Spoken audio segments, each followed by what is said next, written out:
Toyota ended Friday practice 1-2 at Fuji after a day split in two, with one half wet and the other half dry. Free practice 2 was the only dry running of the day, meaning all of the quick times came then. Sebastian Buemi set a 1:29.523 early on to go quickest, with teammate Kamui Kobayashi second fastest.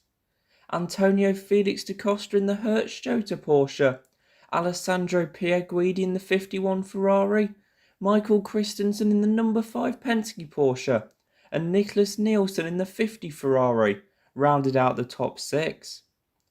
It was a solid session for Toyota, who were almost a second quicker than their opposition and did more laps than anyone else, and they have reaffirmed themselves as favourites for this weekend. Hertz Team Jota were the stars of Friday, being third quickest and also leading FP1 for a long time until it started drying near the end.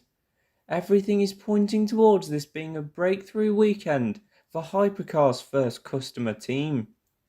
It was Ferrari who ended up topping FP1, Antonio Fuoco leading home a 1-2, but with no more wet running forecast for the rest of the weekend, these times are pretty meaningless.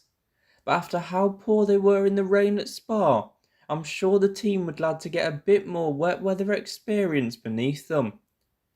Porsche had a solid day, other than a brief issue for car 6 in FP2 which confined them to the pits for a while. With 3 963s in the top 5 in the speed trap, it looks like they might have found the top speed they were missing at Monza. And we also had some news from the Porsche camp today, as Andre Lotter has seemingly confirmed he will return to the team next season. Peugeot Total Energies ended up 7th and 8th, as Stoffel Vandoorne made his first top-class WEC running in 4 years. They remain the dark horse for this weekend, after showing solid race pace, and also ended up in the top 3 in FP1. Proton Competition had the biggest problem of all the hypercars, missing the first half an hour of free practice too, but they still ended up 10th in the times. A wet FP1 was good news for them, as it allowed them to get some wet running with the car for the very first time.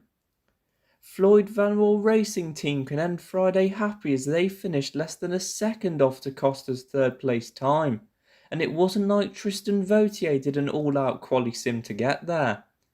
They might not have done as many laps as some of their rivals, but it was a solid day at the office. And Cadillac Racing might be worried after ending up last in Hypercar, not because they were slowest. When you've delved deeper into that lap, they lost 6/10 in Sector 3, so it's likely down to traffic. But when you look at their race pace, it wasn't great. They were clearly focused on race runs and did the longest single stint of anyone, but hopefully they'll be able to find a bit more in the tank come Sunday. With only 90 minutes of dry running, teams will all be behind on their run programs and entering FP3 with work to do. And this all plays into the hands of the teams who raced here last year and already have that baseline of data: Toyota and Peugeot.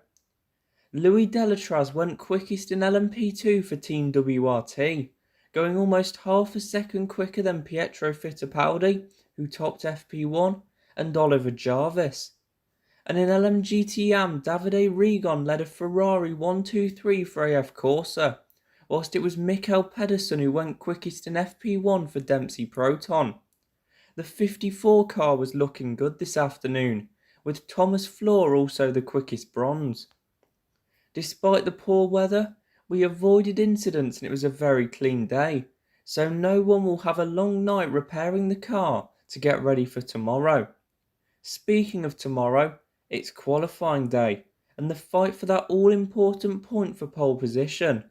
As long as it stays dry, which it should, we can expect Kamui Kobayashi's 1:29.2 hypercar lap record to be thrashed. But before qualifying kicks off at 14:40 local, that's 5:40 UTC, we also have free practice 3 to think about, the first broadcast WEC session for 62 days. Who do you think will take pole tomorrow? Please let me know in the comments below. And whilst you're down there, why not press that like button and subscribe to the channel? It really helps me out.